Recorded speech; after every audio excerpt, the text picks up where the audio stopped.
The next wave of bioinformatics is the DNA sequencing wave. If you look at the previous slide in here, we mentioned single-cell RNA sequencing. This is actually a DNA sequencing approach, right? So in 1953, Watson and Crick discovered the DNA structure to be a double helix. That's kind of the beginning of molecular biology in some sense. And in 1972, a technique was developed called recombinant DNA. It's an experimental approach that allows people to cut DNA and stitch DNA together to create new pieces of DNA sequence. And so this initially, people could do this type of experiment in the lab to cut and stitch and create new pieces of DNA. This is kind of, many groups started using this approach to study the gene they are interested in, to look at functions.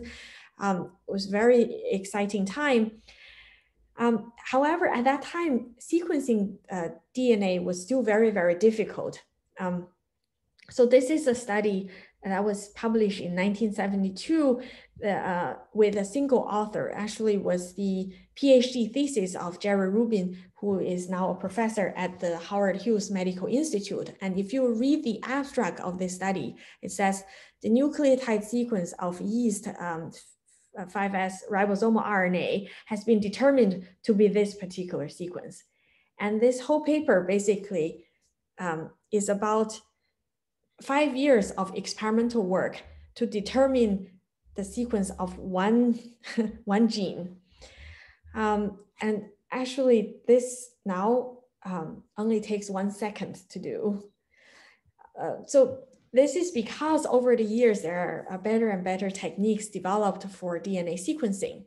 So for example, in 1977, Fred Sanger, after having invented the techniques for sequencing the protein sequence, now also developed a technique to identify the DNA sequence of a DNA.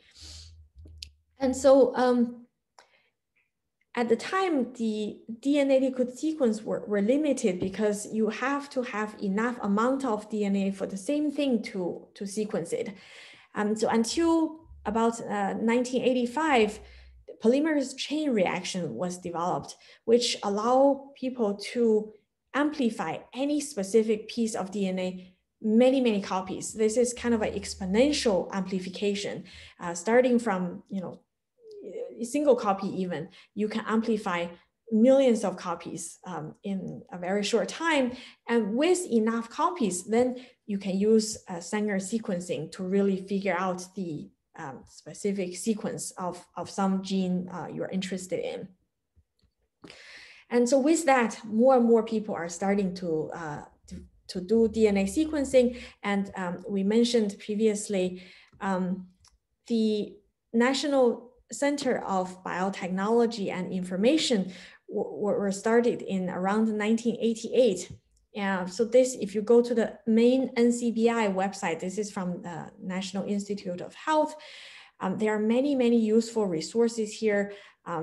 From the software, you can see the BLAST algorithm for looking at query. If you have a query sequence, you can compare this database, whether it's a protein or DNA, it will tell you whether other sequences look like your query sequence. There are some information on protein domains and structure, on genes and gene expression, on genetics and medicine, on whole genome sequences and mapping of genome sequences, on homologies between the same gene in human versus mouse versus rat and different species. On literature, I think a lot of biologists probably know PubMed. It has like millions of published literatures. This is also protein sequence analogy and also taxonomy, basically how terms, disease terms or molecular biology terms are linked to each other. And there are a lot of useful training and tutorial. And so At that time, more and more people are looking at genome sequencing. I remember when I was an undergraduate, we used to use Sanger sequencing to sequence at that time bacteria a parasite genome, and we would sequence it out and then check using BLAST to see whether this piece of DNA has been sequenced before. And if it has been, we will discard the sequence. But if it's a new piece of sequence, we cheer, we submit this into NCBI as a newly sequenced DNA for that new parasite genome. And so the BLAST, again, was kind of the algorithm we all used computationally to check the sequence against our query. And so around 1990, NIH started a project for the Human Genome Project. So because people felt that the technology, with PCR, with Sanger sequencing, the technology for sequencing the human genome is a possibility. We just needed the will and the money to make it happen. And so Francis Collins, who is currently the head of the National Institute of Health at the time, led the National Human Genome Institute to start this project. At the time, there were hundreds of scientists, including US and 6 other countries, joining the efforts. And their approach for sequencing the human genome is a divide and conquer approach, or clone by clone approach. If you think a human has 23 pairs of chromosomes, it's like an encyclopedia. There's a chromosome 1 is like your encyclopedia on letter A. Chromosome 2 is like a encyclopedia on letter B, and so on. And so initially, a lot of the work were about dividing the genome into chromosomes, roughly figuring out where things are in each chromosome, divide the chromosome into chapters and into mini chapters, and then go to a particular page in the encyclopedia, then shred the page into small pieces, and then sequence them out. Usually this has to be done repeatedly so that there are sequence overlaps for this page. The sequence similarity allow people to align the sequence together at the end to assemble the sequence into something called a contig.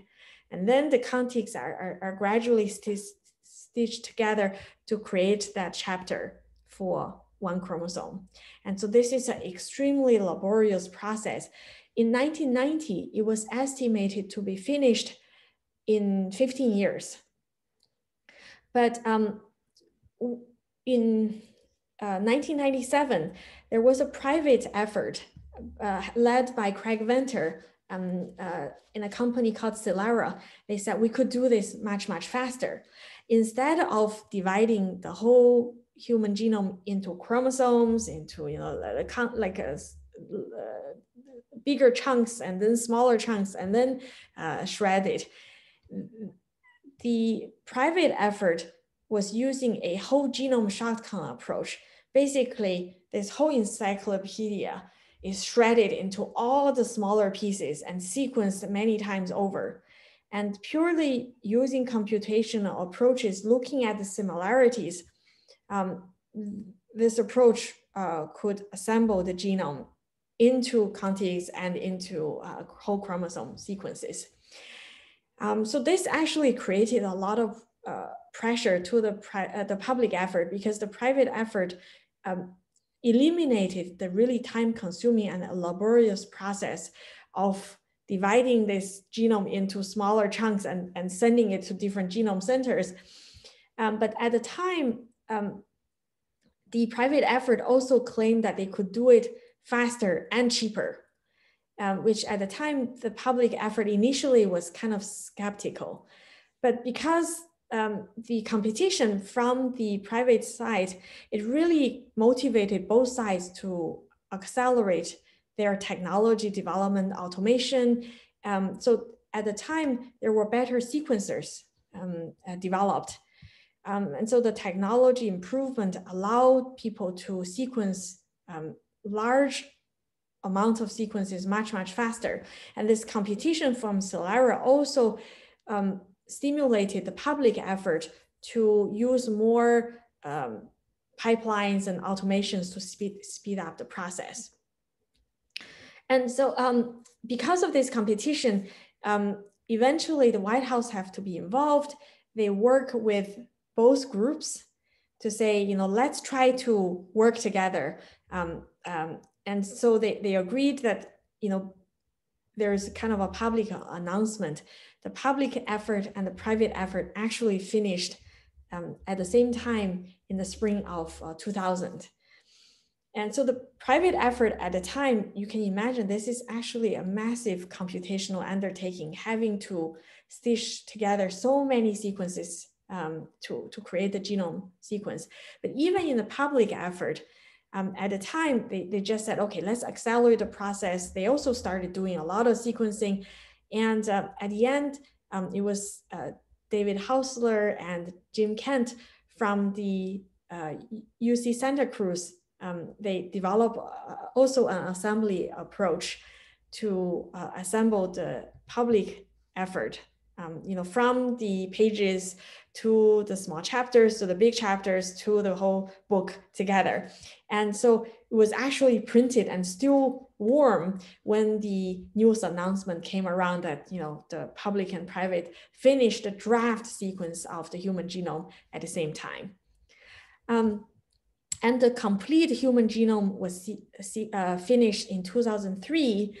Of course, this is not really the end. This is a reference genome. I think at the time of the draft genome, it was 9 people's DNA mixed together, which only kind of represents the common sequence shared by those individuals. Over the years, people have found that, between individuals, we have still some differences. So now people are sequencing your personal genome and her personal genome. So this is kind of a additional problem. And so you can see here, with the genome sequencing, there's a lot of work on the assembly, and later on also computational approaches for predicting genes, and also understanding what the genome sequences do. If you have a difference between one person to another, does this give the person the blue eyes or blonde hair and things like that? And so these a lot are based on an integration of experimental techniques, generating a lot of data, and computational approaches to analyze the data. So I hope that you can see the Human Genome Race, again, is a project where computational biology really played an essential role to the success of these projects.